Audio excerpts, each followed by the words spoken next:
until we put ourselves in positions where we don't need to sit at their table. Because ultimately it's like, don't bite the hand that feeds you. We're not blind. Katt had major issues. Drug-related substance issues. How you gonna say it on the mic if you never go? So I know it happened. But you don't have to see how do you know it happened? When the signs are that there, come on, man, let's not play coy. I never seen Katt do no drugs. I never seen a man do drugs. You been on drugs before? I've dabbled.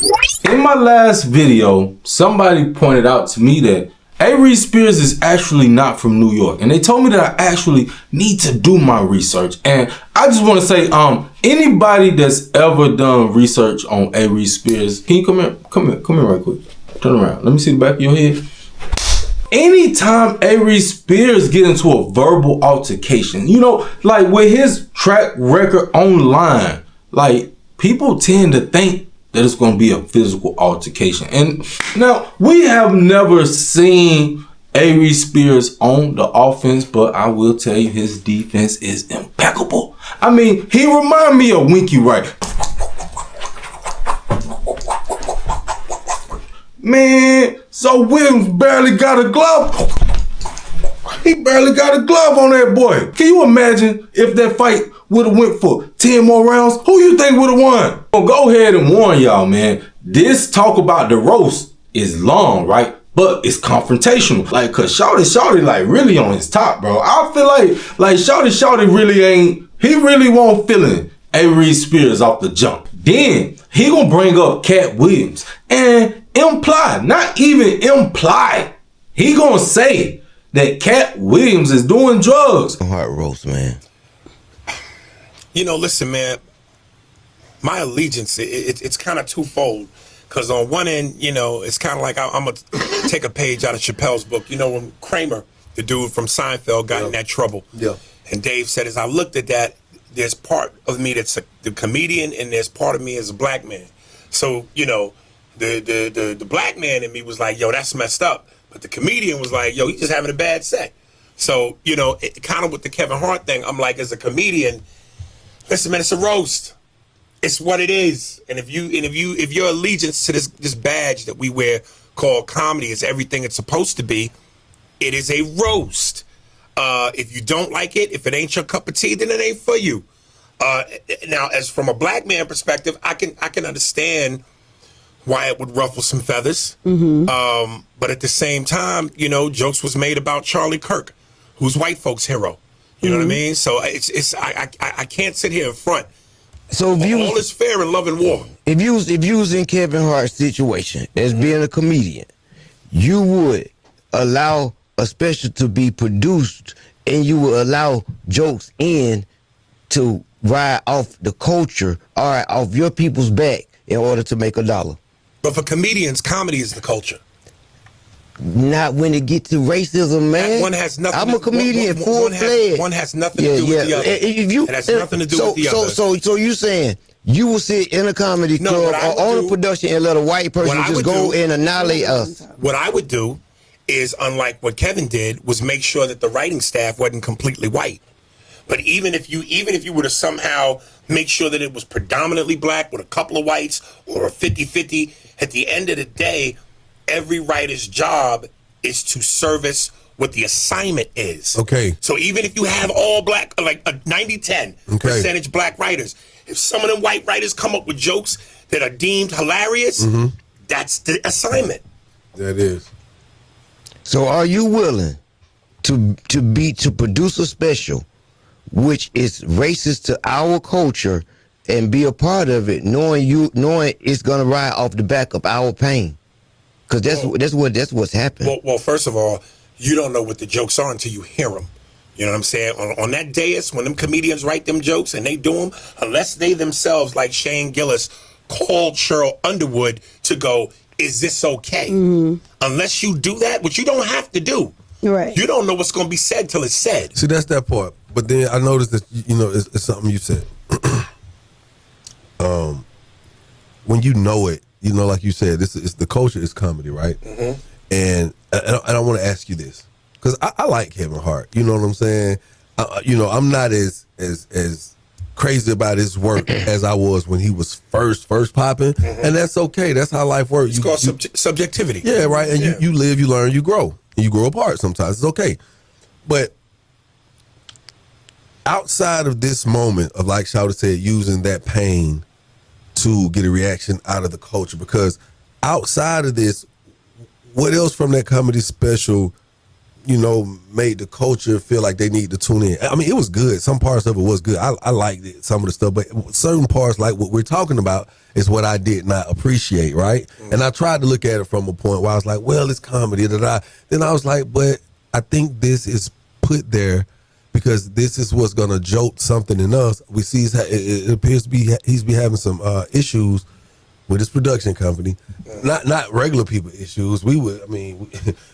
The kind of money he getting and has is crazy, right? But in that world, when you got audits and you got quotas to meet and demands, when they say it's a problem, it's a problem.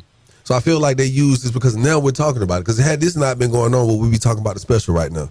Would it make people? Because as you talk about it, you got fans who are gonna be like, I need to go see what was Aries' angle, and I'm gonna go back and look at it. Now that's a stream and another stream, and before you know it, we 3 weeks talking about a special that played out almost a month ago. By the time you 3 weeks out from it, and now what got us was this hook, right? You see what I'm saying? Because outside of this, will we still be talking about it? Well, I mean, the biggest talking point, obviously, is the racial aspect of it, and people being upset about it. But here's what we need to stop doing, because social media has given everybody power with this. Everybody's a journalist. Everybody's a comedian. Everybody is somebody with something to say. And this might be harsh to some people's ears. Everybody don't need to be heard. So what you shouldn't do is act like, because I saw one girl on there who said, I think I speak on everybody from Philly when I say, Kevin, we done with you. We don't want you. And it's like, well, first of all, Kevin is born and bred from Philly. He's a big deal, which means his success is Philly's success.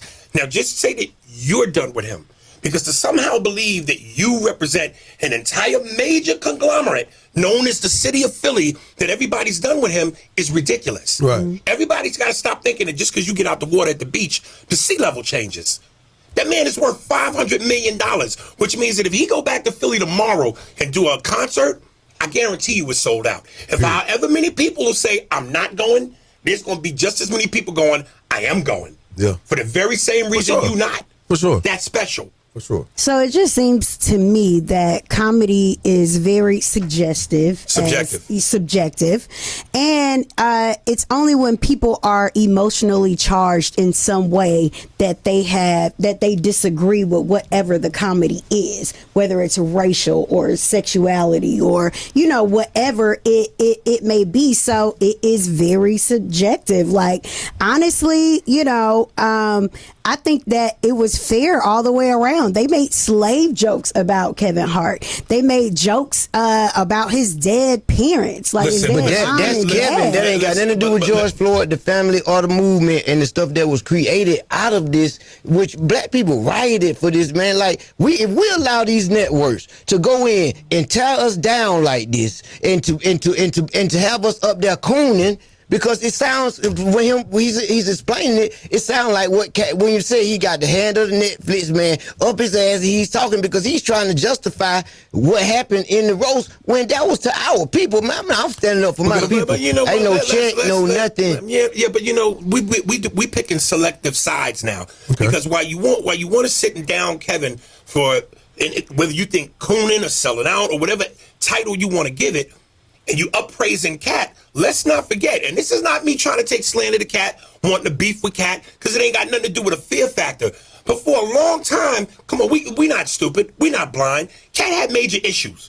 Drug-related substance issues, getting in a fight with a 13-year-old. So we gonna. I never seen Katt do no goddamn drugs. How you gonna say it on the mic if you never saw it? I never saw my dad have sex with my mother, but I'm here. Did you see Katt Williams do drugs? Did you see? I never saw my dad have sex with my mother, but I'm here. So I know it happened. But you don't have to see how you know it happened? I never seen this man do drugs. I toured with him. I never saw it happen either. But when the signs are come on, man, let's not play coy. So what I'm saying is this. You been on drugs before? I've dabbled. Well, so you're saying the signs are there? What signs are there? That he did some cocaine or whatever they're claiming, besides Kevin Hart going on the Breakfast Club saying he didn't get off drugs. If you think it's normal for a grown man to fight a 13-year-old, you tell me what motivates that. I don't fought teenagers before, and some of them bigger than me, and some of them need to be popped in the mouth. Huh? Were you on drugs? Probably. I'm on drugs now. The defense rests, Your Honor. The defense rests, Your Honor. I'm sorry. Excuse me? So the only point I'm trying to make is this. The only point I'm trying to make is this. We can't put Katt on this pedestal like we want to do in terms of being holy, because he said, I'm the only one here with a soul. I ain't never done this. I ain't never done that. But it's like, dude, your record ain't clean either. Right. So let's not judge. Let's not play holy. But I'm not gonna say that man on drugs, and I never seen him do drugs, and I know him personally. Okay. Understood. It's taking a different turn. Yeah, we went off on a tangent, but let's reel it back in. Here's a bigger question. All right, here's a bigger question. Everybody's coming in and saying, "Hey, man, you know," because some people are taking your approach and saying, "Hey, it's comedy. Hey, it's part of the culture. Hey, it just happened with Tom Brady." But Tom Brady got up there and got in that man and said, "Don't you ever say that ish again. Don't say that ish no more." He checked that. Kevin could have checked it, but like he said, what did y'all want me to do? Because in that moment, he's just looking like, yo, it's happening. It's a roast, right? Now, had that been a Jewish person, a Jewish celebrity, a Jewish somebody sitting in Kevin Hart's seat, and somebody came up there and made racially charged jokes about that Jewish said person that would have been sitting in Kevin's place, would it be the same conversation today? In all fairness, probably not. You damn right it wouldn't. Probably not. You damn right it wouldn't. Because what we do know and is that's the problem, because we're gonna give people a pass and say, oh, it's comedy. But they don't have to give nobody a pass. No, they and gonna I'm not counsel your pointing ass. people out. I'm just saying, I'm not, hold on, let me say this. Let me get it out. I'm just saying this. I'm not trying to ruffle nobody's feathers. I'm just speaking the truth. There are certain things that certain people just not gonna let you play with them about. And can I period point blank? Yes. And we have to take some accountability for the fact that until we put ourselves in positions where we don't need to sit at their table, because ultimately it's like, don't bite the hand that feeds you. Right. The gatekeepers and the people that run this are the Jews. So until we do like Jeffrey Katzenberg, David Geffen, and Steven Spielberg and form our own DreamWorks where we don't need them, well, then this is a very slippery slope that we play in here. Because it's like, how do I keep my blackness and my manhood and the community and culture and carry that? But at the same time, I got to feed my family. Right. So I'm not saying you should never have to buck and tap dance and shuck and jive. But until we as black people come together, which we seem to never do, to form our own empires, this is the hand that we've been dealt. We don't